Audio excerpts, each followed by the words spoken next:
দর্শক, উপদেষ্টা পরিষদের বৈঠক শেষে কথা বলছেন অর্থ উপদেষ্টা, আমরা যুক্ত হচ্ছি সেখানে।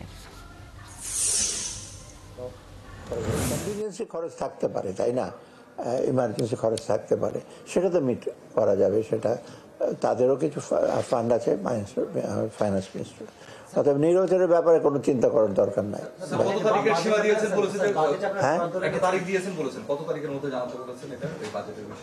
বাজেটের বিষয়ে বিভিন্ন মন্ত্রণালয় জানাতে বলেছে, একটা তারিখ আছে। আমি একটা সার্কুলার, একটা ফর্মাল লেটার যায়, এগুলো সব আইন বিধিগত। বাজেটের যে কোনো জিনিসে কিন্তু আমরা ফলো করি ফাইন্যান্সিয়াল রুল আর কি।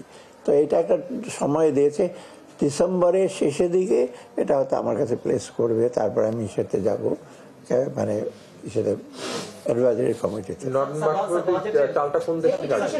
এইটা চালটা নন বাসমতি ভারত থেকে আসবে, ভারত থেকে আসবে, কিন্তু সাপ্লায়ার, এটা তো কম্পিটিটিভ সাপ্লায়ার কিন্তু সিঙ্গাপুরে।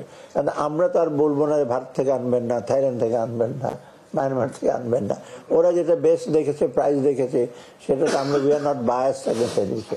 আমরা কোয়ালিটি টাইমলি দেবে এবং মূল্য ঠিক হবে, সেটা এটা সোর্সটা ভারত, কিন্তু আসবে মানে কি যা হ্যান্ডেল করবে সেটা হলো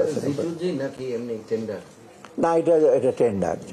G2G হলে তো আপনার স্পেসিফিক যেহেতু মানে আপনাদের বাজেটে তো আছে ৩০০০ কোটি টাকা বরাদ্দ, প্রাথমিক যেটা করেছে, সেটা কি স্যার বাড়বে কিনা? যেহেতু মানে এখন বাড়া কমার ব্যাপার আমি কিছু বলবো না, কারণ ওদের রিকোয়ারমেন্ট কত রকম, যেমন একটা গণভোটের ব্যাপারটা আসছে, এটা তো আগে যখন আমরা বাজেট দিয়েছি সেই ওই প্রজেকশনে ওদের এটা ছিল না হয়তো।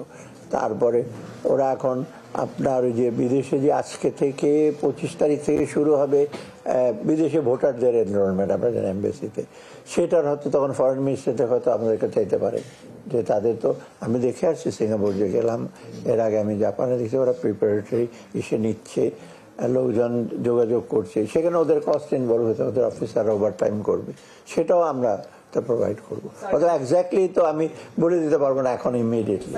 একটা বিষয় স্যার